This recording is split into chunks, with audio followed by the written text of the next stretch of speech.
to everyone and welcome to this Picasso webinar. Picasso is non-for-profit privacy and security special interest group. Picasso brings together industry leaders to collaborate on solutions to today's privacy and cybersecurity challenges. Our mission is to facilitate thought leadership and innovation through labs, elevate our industries and excellence through awards, and inspire and guide the next generation. My name is Julia Bondelebert, and I'm Head of Global Privacy at Iron Mountain. Today, we are going to talk about practical aspects of information governance.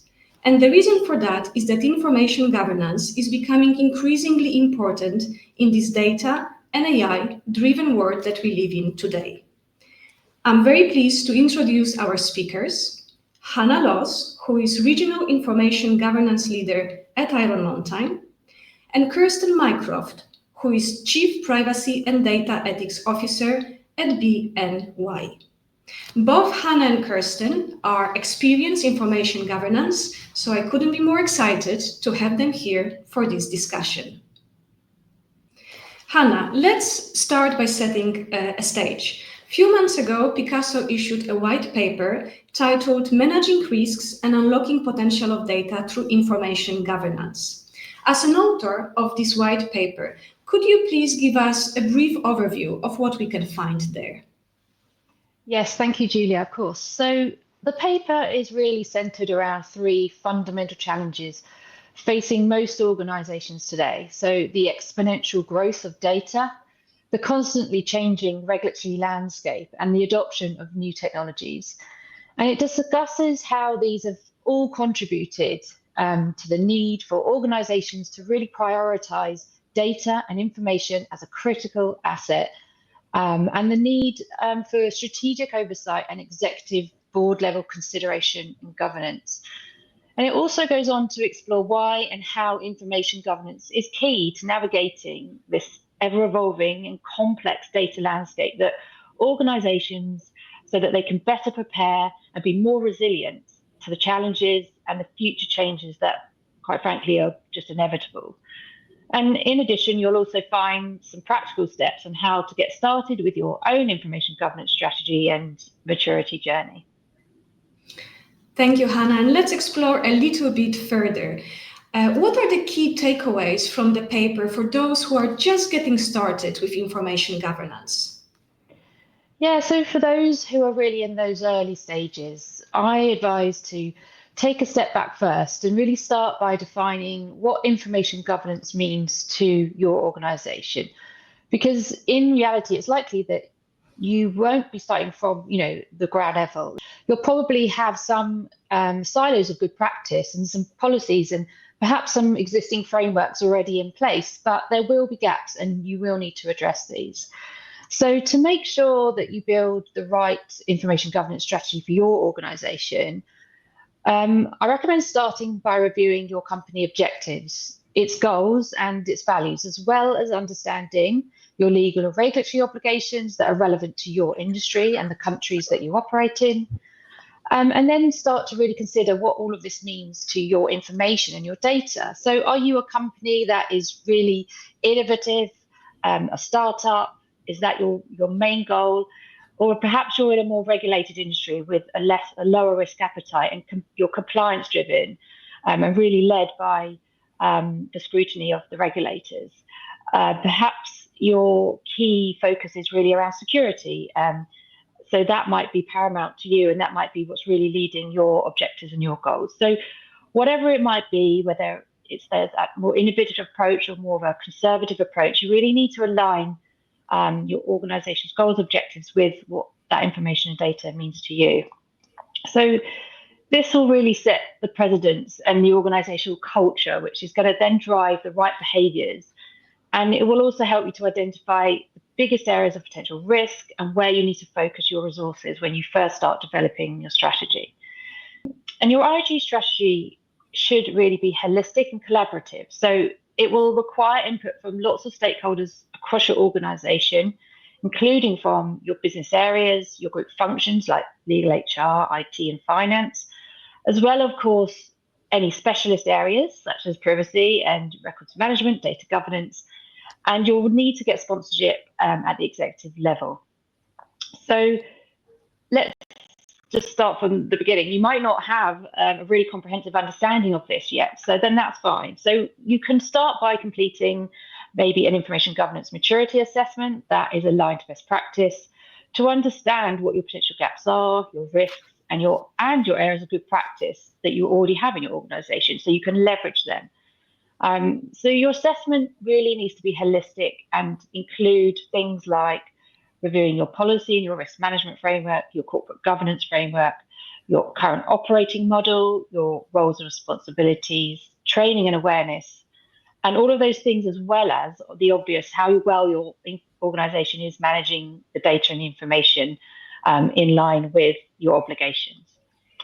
So to kind of summarize some of that, my top tips and where I think people should really focus on to begin with is leveraging any existing structures you've got in place. You're likely, or perhaps will have some, some strength in maybe security and privacy. That's usually where we find clients have their most maturity. And start small and focus on those practical steps that you can do now to help move you forward. It's really important to foster a strong community from the start. So I won't stop talking today about collaboration and integration and trying to move away from silos. So that's really key. And ensuring those roles and responsibilities across the organization and those different communities are really clear. And then whilst you're trying to build that business case and really bring people on board, try to incentivize people to take action. So what's going to be the benefit to them, their businesses, and really align this to the organization's goals, like I said previously, because that's going to really be key to help you bring those stakeholders on board to help you move forward. Thank you, Hannah. And how about those who are looking to mature their existing information governance programs, in particular now in the context of AI, when data is more used for training, input, and output? Yeah, so I would say for organizations that are, have potentially more mature policies and governance and risk frameworks in place already, that they should really be looking for opportunities that will enhance their data and information strategy that already exists. So potentially by ensuring that they really do have that exec sponsorship in place and the right collaborative framework so that they can, the aim here is really to be able to leverage those existing frameworks and respond to the new and emerging risks, the new laws and the new technology that are coming our way. And that's really the point of this. That's what the aim. So like I said, the collaborative bit is really key because that's really what's going to make the difference. If you want to improve your speed and your efficiency to respond, it's going to help you keep your costs down and enable you to take advantage of opportunities like the new technology like AI, that we all want and need to use and is inevitable for the future. So to achieve this, you can look for ways, like I said, to remove those silos, to work in partnership across different functions, different lines of business, and those specialist areas to really optimize the ability to deliver on your information and data goals and objectives in the most effective ways. And like I said, you're likely to have some of these frameworks in place already, or these more mature organizations will. So it's about really leveraging those and integrating those to provide those efficiencies and insights and intelligence. That's really going to help strengthen your information governance and minimize your risks. So we're aiming to really create that more unified approach to improve the consistency. And some of the practical ways that you can do this, like really going back to some of the basics, because in today's environment, when we're faced with this exponential growth of the data and a changing landscape, regulatory landscape, some of the practical things that you can do is really, improving the consistency and collaboration with things like your classification of information and data. Some of the basics about defining what data and information is to your organization, because you'll be surprised at the difference of terminology and the different definitions that are used even within your own organization. Things like security and privacy processes like ROPAs and DPIAs, data quality and integrity and retention rules, disposition policies, those kinds of things, they all overlap and they all help all of these different priorities and these different functions to achieve like the same, what they need to achieve and the same things essentially. So it's really about looking at those different practical things that are already in place, finding ways to connect the dots, connect those data points, and leverage them to each of those different functions' benefits. So this, I think, will really help organizations progress as this new technology comes in, because they'll be in a better starting point, a better position right from the start to adopt them more quicker, safely, and in a trustworthy manner. Having this background nicely laid out by Hannah, let me now turn to Kirsten and ask her to share her practical experience. And let me start, Kirsten, with a question about how organizations typically approach information governance and what is the impact of information governance on privacy and data protection compliance? Hi, Julia, thanks. So from what I've seen, the approach to information governance, it depends on a number of different factors. But let me just focus maybe on 3 of them for today. So number one, the industry in which the organization operates. So for example, is it heavily regulated or not? And if it's heavily regulated, then I can pretty much guarantee that the regulators will be interested in how your data is being governed and managed, because they want to be confident in the quality, that's the accuracy, timeliness, completeness of the data that your organization is presenting to them and to the clients and to the wider market. And when there's regulatory focus, that typically drives more of a focus internally and a greater investment in information governance.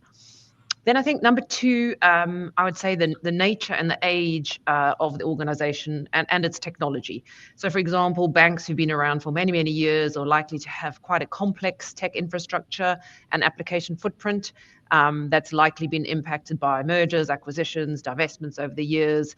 And they'll have large volumes of both structured and unstructured data in lots of different forms of varying ages, and a range of technologies in place from mainframe through to Gen AI. So if you take that kind of complex organization and compare that to something like a fintech startup that's got a much younger, different technology and data footprint, I think your approach to information governance will no doubt be quite different. And then I think the third example in terms of factors that influence your approach to information governance is going to be, where you are on the maturity scale. If you've got a pretty immature posture, you may be more likely to have a small sort of centralized team who's looking after this. And then, as you mature, if you've, been doing information governance quite well for a number of years, you might move to more of a hybrid approach where certain parts of your information governance framework will be centralized, and then other parts might be devolved within lines of business or functions under a senior sort of data or information governance leader. Then I guess on the other end of the spectrum, if you might be totally federated if your company is set up that way, and each of the divisions or the business lines have a lot of autonomy. But I think the key thing is, no matter where you are, I think you have to make sure that everyone across the organization is clear on what the vision is, and that you have a consistent way of managing information governance. Otherwise, you will end up being quite siloed. And as Hannah was just saying, siloed is not a great place to be when you're trying to harness data across the enterprise. And then, sorry, the second part of your question, Julia, was around the impact of information governance on privacy and data protection. Well, I think, hopefully it'll be a bit of a no-brainer if you've got a very well-run, mature information governance program that will cover personal information, then that's likely to have a really, really positive impact on your privacy compliance posture.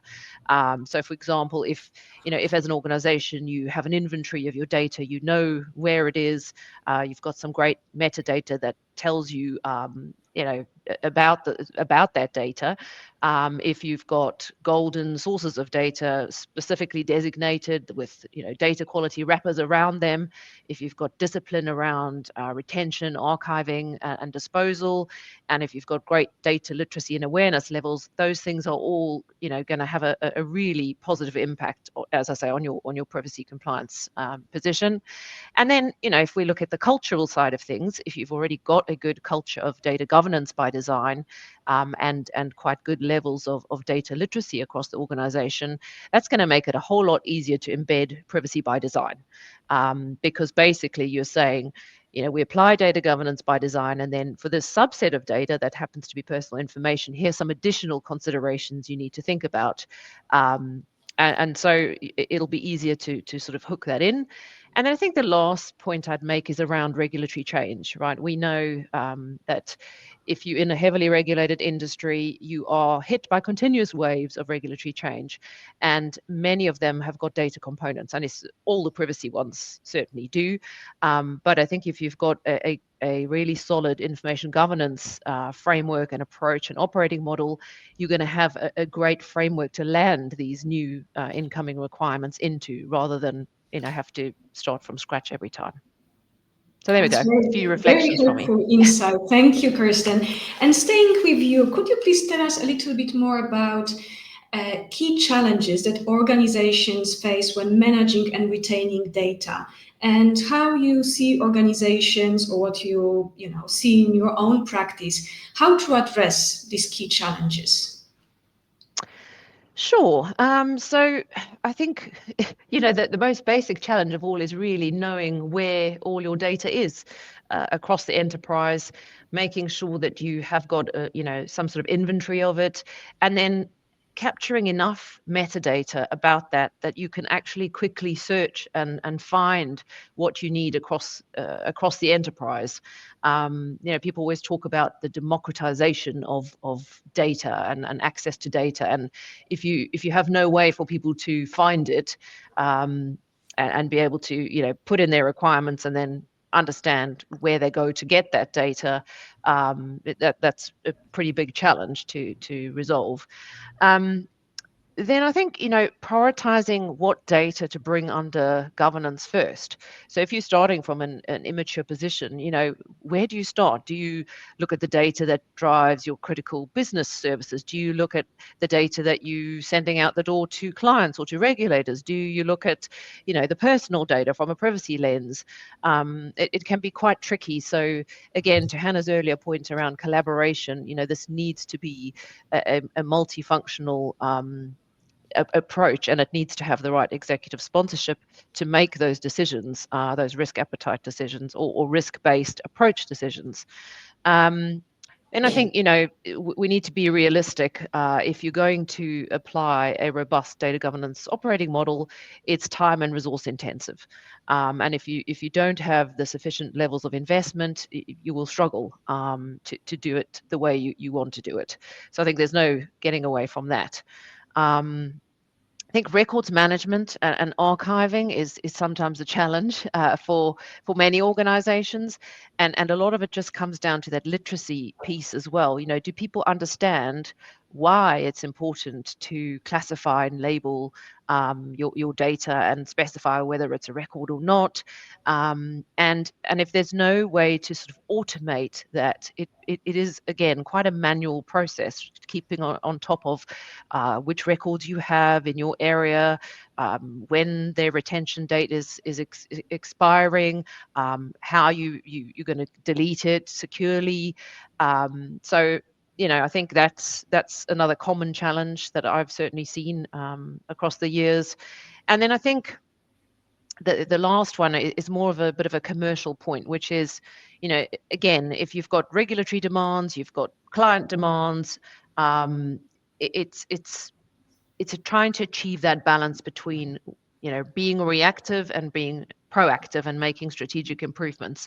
If you're fighting fires all the time, it's very difficult to switch to, a more strategic, proactive approach.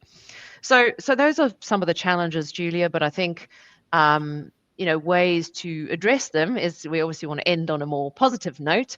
I think some of the key things I've seen that have had a really positive impact are making sure that, number one, you have policies that are easy to understand and that are actually actionable, and that you've got defined roles and responsibilities across the organization. Are we very clear who's accountable for what? Because otherwise it's very difficult to enforce those policies, or to even monitor and report on them and hold people to account. And then I think, education is vital. Controls alone are not enough. You need the controls, the literacy, and the culture, the attitude, the correct attitude towards this.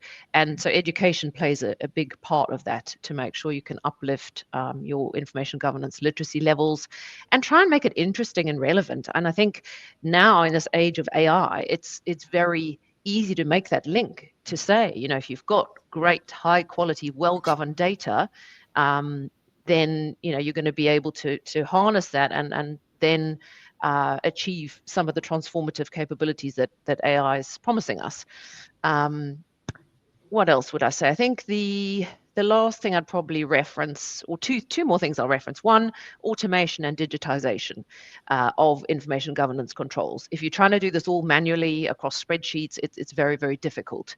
I think if you can automate, digitize, and then have a consistent operating model, as I mentioned earlier, you can get to a place where you can start to join the dots, join the data dots across your environment. So just thinking about, I've already mentioned the inventory.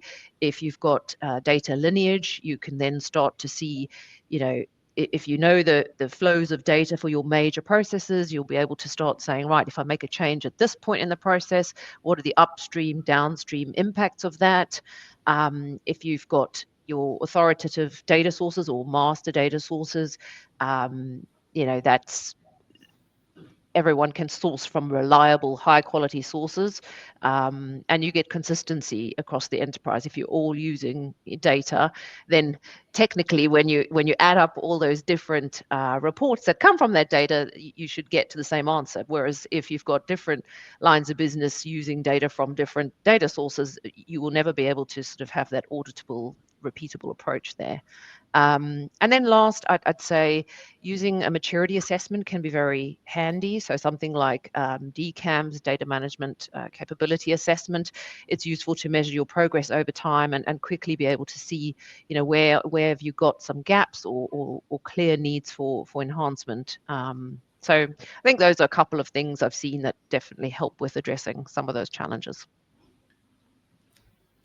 Hannah, today we can observe that many organizations struggle with the exponential growth of data due to advancement of technology, introduction of AI, and so on. As you are working with many customers, many large organizations, what do you observe from their practice, and what tips you would give to other organizations to manage this challenge? Yes, well, one of the biggest challenges, and Kirsten's picked up on this, that most organizations are really tackling this issue of over-retention of information. So more specifically, unstructured data, because structured is slightly easier to manage, I'd say, but unstructured is quite difficult. But really, this is having an impact on data quality and the efficiency for organizations by not sort of remediating, not tackling that legacy data issue. So not being able to delete and destroy information when it comes up for destruction, when it's past its retention period. Organizations are still trying to tackle this issue. And it's only getting worse because of the rapid growth of and rate of that we're creating information today. So as we go on, it's just getting more and more challenging. So, I mean, some of the hardest things organizations, Sarah, that we find is that really making some of those tough decisions, those difficult decisions around deletion and around destruction, and getting senior support to mandate some of this stuff is really key. So some of the advice that I would give is starting with automated deletion. When I say automated deletion, this term gets used quite a lot that we talk to our clients about. I really mean like truly automated deletion. And when the retention period is up for a particular record or piece of information, that it's actually just automatically deleted. Now, obviously, this is not going to be appropriate for every type of data, every type of record and information. So you need to do first, but let's try to find where it can be done, and do that assessment, determine what your criteria is around what information we can actually apply a true automated deletion to. So when it comes up for its deletion, we destroy it. We don't archive it. We don't put it into a workflow. Traditionally, best practice used to be that, when your record comes up for deletion, that you would then go through some approvals, some authority, some bureaucracy around destroying that information. And that was really difficult to obtain because the accountability particularly wasn't there, and people didn't want to sign off. They were nervous to sign off the destruction, and therefore it just didn't happen. So what happens is it got retained for forevermore, essentially. That's led to the issues that we see today. So tackling that, and we are seeing organizations doing that today. They're making those difficult decisions, and they're saying, for this particular data, it's appropriate to do so. We've done our due diligence, and we've agreed, we've got risk acceptance, just destroy it when it gets to the relevant date. So that will really help, I think. Then secondly, around these, and traditionally, again, these kind of record retention schedules would fall under records management functions, but we're now seeing a shift there as well. It's more and more, as we work more collaboratively and we integrate a lot of these information governance disciplines, we're seeing this is also expanding into data and information retention. So think about and challenge your current policies. Are they right for you? Are they helping you? Are they practical? And are they helping you to move forward with data, information, and records deletion? So you might need to think about expanding the cover data and different types of data, traditionally called records. So I think that's really key, and keeping it practical and pragmatic. It's much more important that you've got a consistent framework around this and that you've assessed the risk, and that you've followed some kind of methodology in creating a practical retention schedule that you can actually apply in reality. And that might mean, consolidating some of your different record types, data types into groups, so that you can apply a retention period at a slightly higher bucket level, if you'd like to call it that. And this is key, because a regulator, if you've got that consistency and you've got that approach documented and you can show your methodology, the fact that you have that, you're actually then able to apply it, and you're actually deleting your data that you shouldn't be keeping, is a much better approach than essentially having a very detailed, very complex policy sitting, potentially in the PDF on an intranet site somewhere, but it can't really be applied. So therefore, you're just keeping data you're over-retaining and potentially breaching compliance anyway. So my point here is pragmatic, simple policies that can actually be applied, and think about what that policy covers. Roles and responsibilities and accountability. So this is really key around, the roles around data ownership. So who owns that data? Who's responsible at different levels of the organization? This is something that's come up in the new EU AI Act around AI governance. That accountability is really key. So where does this sit in your organization? And really define that. And again, get that sponsorship, that senior sponsorship, to enforce it, essentially. So another difficult thing to achieve, but needs to happen. And then finally, again, Kirsten picks up on this, but the kind of people aspect around culture and training and awareness. And by this, I really mean, setting some really guiding principles or some golden rules for your organization and your colleagues. What do you really want them to know? What is expected of them?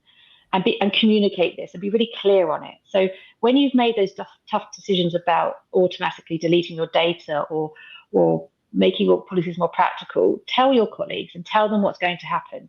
Perhaps you're going to implement a retention rule that deletes all emails after a certain period of time, or anything in their personal drives, is going to be deleted because it shouldn't really be kept there. Whatever it might be, you need to be clear on what are those simple things that if there's only a few things, what do you want colleagues to do, how you want them to manage their data, your organization's data. Again, rather than try to educate them on every single line and every single policy, try to think a bit more high level and set those principles and those golden rules. And then finally, really, it's inevitable that you're going to have to use some kind of technology to help you do this, to help you clean up your data, to cleanse those huge volumes of legacy data that you've got. Manual housekeeping isn't effective. It's not timely. It's not really a viable option anymore. So you really do have to think about what technology can you utilize internally, what might you need to go outside to a third party to help you do this and to help you achieve the desired outcomes that you need. Kirsten, my last question is for you, and I wanted to ask your thoughts. If you think that information governance can do both, on one hand, foster innovation, and on the other, help organization mitigate risks and improve compliance? In a nutshell, absolutely. I think data quality is a great example of this. If you get that right with robust data quality rule management, ideally automated, and data issue reporting, so people can, report issues they find, and then there's a process to triage and resolve those. That's crucial from a compliance and a risk management perspective, but it's also crucial to innovation, particularly when we think about data analytics and the power of AI. That old saying, garbage in equals garbage out, holds true.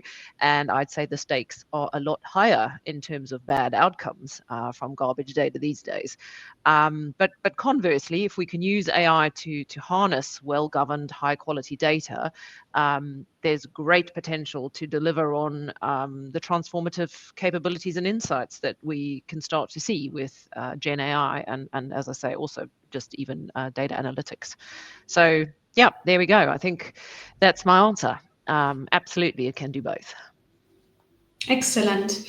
With that, I will wrap up this webinar. First of all, thank you so much, Helen and Kirsten, for your time, your knowledge and experience that you have shared with us. I think there is a lot for our audience to go through and benefit in practice from all they have heard.